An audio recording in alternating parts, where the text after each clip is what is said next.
Une anecdote. Alors l'anecdote de l'Explo 92 avec les dauphins, où on était dans un petit bled paumé où il n'y avait rien du tout. On campait à côté d'un petit terrain de foot et on n'était pas très rassurés parce qu'il n'y avait pas grand chose dans le coin. Et forcément on regarde un petit peu autour de nous et au bout du terrain de foot, on voit une forme qui bouge. Alors là toute la patrouille commence à flipper, à se demander ce que c'est, etc. Donc au bout d'un moment, on décide tous de se lever pour aller voir ce que c'est, cette forme qui bouge au loin. Donc forcément, on sort de nos duvets en caleçon, on s'arme de nos opinels et on traverse tout le terrain de foot en courant pour aller surprendre le rôdeur. Et on saute sur la route. Et là, effectivement, il y avait un pauvre gars en vélo qui nous voit débarquer avec nos opinels et en caleçon. Et là, on lui demande du coup s'il n'y a pas des mecs bizarres dans le coin. Et lui qui nous répond, bah, à part vous, il n'y a pas grand monde de bizarres dans le coin. Le soir de la demi-finale de foot France-Allemagne. Alors au camp routier on était 11, il y avait 6 garçons, 5 filles, et donc les filles on n'en avait pas grand chose à faire du foot. Donc les garçons ont pris la 4L pour descendre 14 km plus bas, voir le match. On était dans les Pyrénées en fait, en pleine montagne. Et donc les garçons sont descendus au bar en bas voir le match de foot. Pendant ce temps-là, nous les filles, on est restés sur le lieu de camp. On a papoté, on a fait notre toilette, c'était une espèce de mini fontaine, donc on a fait notre toilette, puis on a fait un grand feu, et puis on s'est séché autour du feu, on dansait, voilà, on faisait un peu les folles. Et puis il y a une 4L qui est arrivée, donc on a cru que c'était les garçons, et on a continué à faire les folles. Et en fait, c'était pas du tout les garçons, c'était 2 douaniers.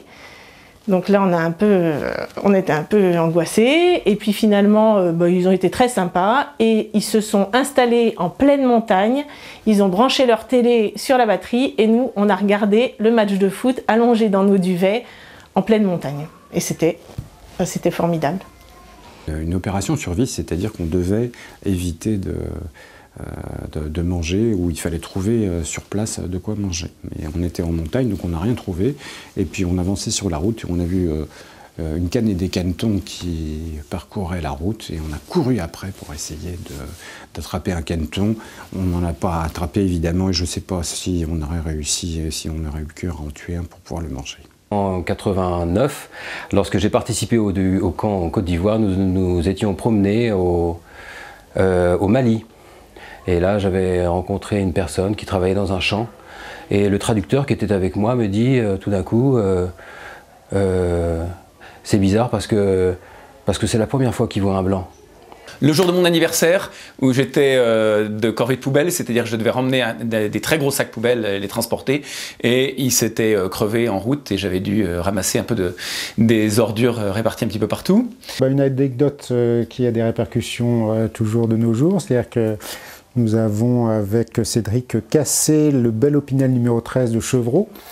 Donc nous lui en avons offert un nouveau, tout neuf, tout beau, et l'ancien nous l'avons gardé. Et comme on ne savait pas qui devait le garder, soit Cédric, soit moi, eh bien chaque année nous faisons un dîner commémoratif et nous nous échangeons ce couteau, ce qui nous permet de nous revoir 25 ans, voire même 30 ans après cet événement. Alors l'anecdote que j'aurais à raconter est mon expo de première à Cotim 2. On est parti pour 3 jours, on avait une 60aine de kilomètres à faire. Et le premier jour, ne trouvant pas de lieu pour s'arrêter, on a fait les 50 premiers kilomètres de notre périple. Dans un jeu, j'étais si bien caché qu'un gars de l'équipe d'en face est venu et il a fait pipi sur moi. Ça arrive. Briançon 1, en 1989, on était monté lors d'un grand jeu en haut d'un pierrier. Et je pense qu'on était soit un peu débile, soit un peu flemmard, mais pour redescendre du pierrier, de l'autre côté, on avait balancé, une fois qu'on était tout en haut, on avait balancé les sacs. Et tous les sacs s'étaient ouverts. Et la bouffe et les affaires et les tentes et tout s'était dispersé sur le pierrier. Et au final, on avait passé une plombe à aller chercher les affaires pour les remettre dans le sac. C'est comme ça que ça se définit, c'est les éclés.